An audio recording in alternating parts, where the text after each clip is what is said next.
Olá, estudantes do 8º ano do Colégio Alexandre Dumas. Aqui é o professor Willer e nesse segundo encontro nosso com a disciplina Cultura Afro. Nosso tema de hoje é igualdade duvidosa. E a pergunta que eu faço a vocês é: como é que pode uma igualdade duvidosa? Não, melhor dizendo, uma igualdade desigual. Como é que pode uma coisa ser igual e ao mesmo tempo ser desigual? Então eu vou fazer uma metáfora para vocês. Então imagine que um ser humano ele possui duas pernas, né? Esse ser humano com as duas pernas, vamos imaginar que uma das pernas desse ser humano seja defeituosa, não tenha a mesma ação que uma das pernas tem. Então é um cara que possui duas pernas, semelhante a um outro ser humano, mas que essa perna ela é desigual, ou seja, não é igual a de um outro ser humano que está nas suas perfeitas condições físicas motoras. Então, daí a gente vai aplicar esse contexto hoje à realidade brasileira. E um dos nossos objetivos com esse tema é observar, analisar as consequências do racismo no Brasil, repensar os efeitos que o racismo ele causa no Brasil, nas várias áreas, analisar os dados sobre a cidadania da população negra, então na questão da educação, na questão da violência, na questão do emprego e renda. Então, quais são os dados que o IBGE, Instituto Geográfico Brasileiro, que faz as estatísticas da população brasileira, ele traz para a gente, ou seja, são dados informativos, científicos, a partir de pesquisa de um órgão brasileiro, vai trazer à tona para a gente que hoje a população negra e a população parda, seja ela também a população indígena, é a maior parte da sociedade, mas a maior parte que sofre os maiores efeitos do racismo ainda hoje, em pleno século XXI. Vamos perceber também que a partir desses dados existe aí a necessidade de políticas públicas brasileiras para melhorar a qualidade de vida dessa população, que é a maioria, que muitas vezes é eu e você. E é possível que você se veja ou veja pessoas nessa realidade que a gente vai trazer hoje. Então vem para cá, se aproxima aqui da gente. Perceba que quando eu escrevi aqui o tema igualdade desigual, eu comecei com algumas interrogações. Essas interrogações era justamente a cabecinha de vocês, por isso que eu fiz aquela analogia das duas pernas, né? A igualdade desigual. Então, como é que a gente entende essa igualdade desigual no Brasil? A partir dos dados produzidos pela última pesquisa do IBGE, que foi feita aqui no Brasil, e a gente vai analisar alguns aspectos desses dados para comprovar a presença e o efeito do racismo. Ao mesmo tempo, é a partir desses dados que o governo ele vai repensar medidas, políticas públicas para estar melhorando a qualidade da população. Até porque todos dentro dessa nação, nascidos aqui, registrados aqui, são considerados brasileiros, são considerados cidadãos diante da Constituição brasileira. E esses direitos têm que ser iguais, ok? Como é que a gente percebe se não está igual? A partir dessas pesquisas, a partir desse órgão que é o IBGE, Instituto Brasileiro de Geografia e Estatística, que analisa todos os aspectos da vida da população brasileira, desde a quantidade, o percentual, a quantidade da população brasileira, índice de violência, de homicídio, os grupos étnicos, branco, preto, pardo, gênero, a descrição de gênero, todos os aspectos que envolvem a organização da população brasileira, esse órgão é responsável. Então a gente vai analisar aqui alguns dados científicos e vamos repensar se de fato o racismo é uma brincadeira ou se é uma chatice, porque se fala todo dia e se racismo é coisa da cabeça dos negros. Será que é isso? Vem para cá. Então, segundo um dos últimos dados do IBGE, estima-se que a população brasileira está em 209 milhões de brasileiros. Isso aqui foi feito em 2016, a estimativa é aquela. Se você abrir o site do IBGE hoje, a estimativa é que atualmente a população brasileira tem a mais de 211 milhões de pessoas. Então, desses 209 milhões de pessoas, dessa última pesquisa em 2016, A população negra e parda era a maioria da população brasileira, ou seja, representava 56,10% da população brasileira. Sendo que, dessa maioria da população brasileira de 56%, 19,2 milhões são pretos, 89,7 são pardos. Então, os dados que eu vou informar aqui, ele faz referência à população negra e à população parda. E a gente vai ver os efeitos, muitas vezes, do racismo, dessa discriminação. Então, o dado positivo, o primeiro dado positivo que nós temos na última pesquisa, é que em relação ao ensino superior, ao acesso à universidade pública, os negros hoje se tornaram maioria. Por muitos anos, o acesso da população negra foi limitado. Era pouca a idade de grupos brasileiros dentro da universidade. Hoje, o principal dado que a gente tem é que a população negra ela é superior. Então, esse dado já aponta uma melhora na sociedade brasileira. Em contrapartida, a gente tem dados aqui catastróficos.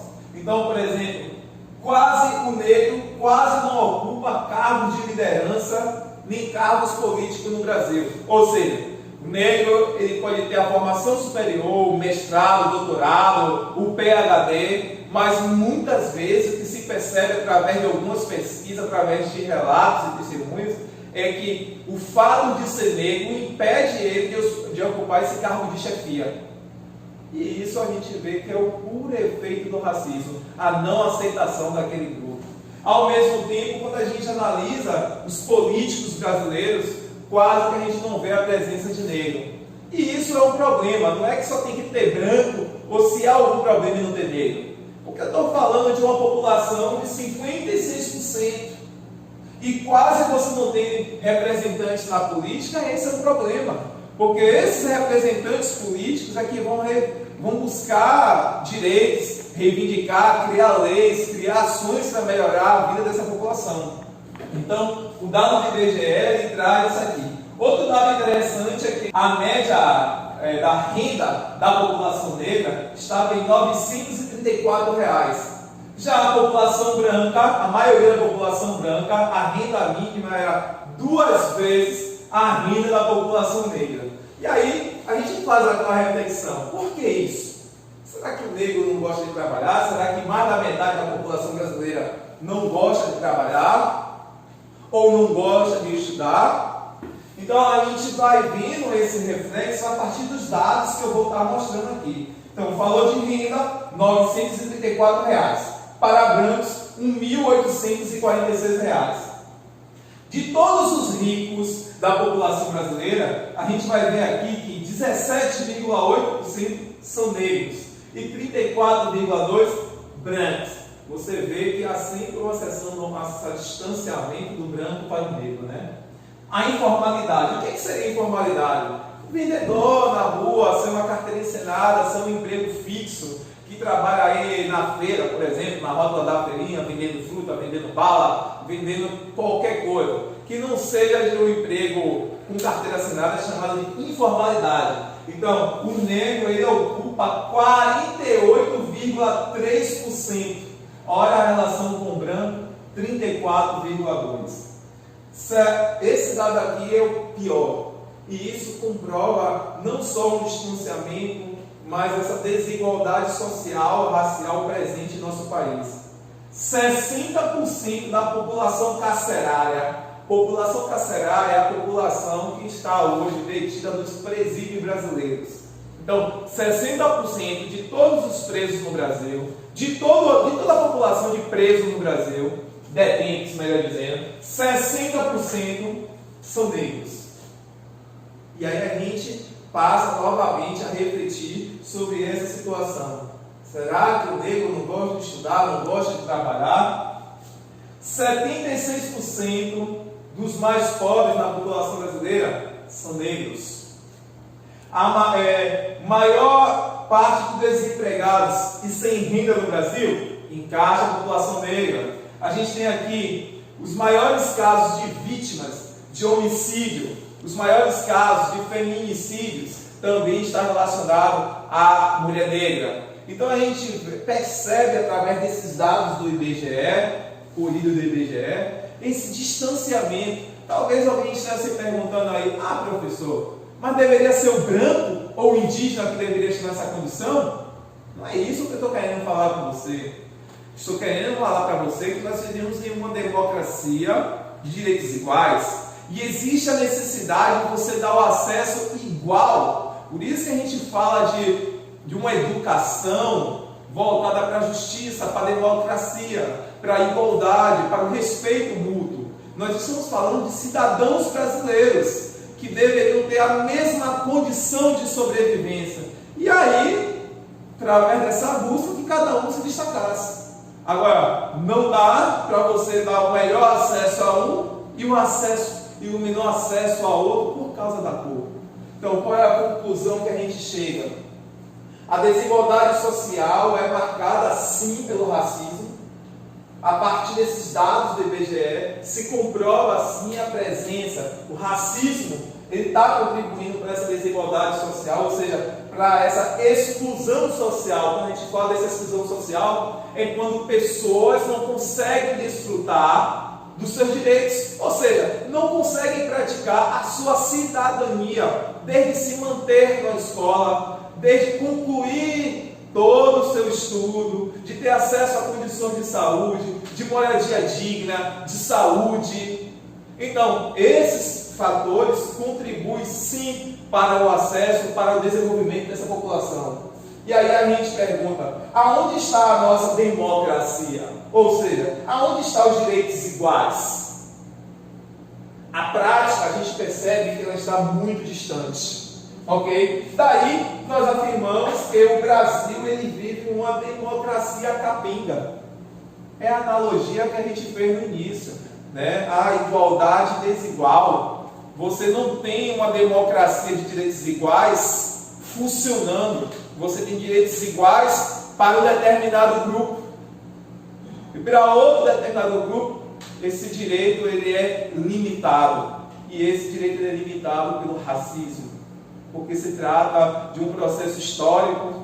Nós debatemos no primeiro momento sobre isso, os efeitos que foi esse processo de reconhecimento do negro enquanto cidadão, e a gente novamente rompe com algumas teses ou algumas teorias de que o negro ele é preguiçoso, de que o negro não gosta de estudar, não gosta de trabalhar. Então essa mentalidade, essas ideias mentirosas surgidas, esses próprios dados comprovam.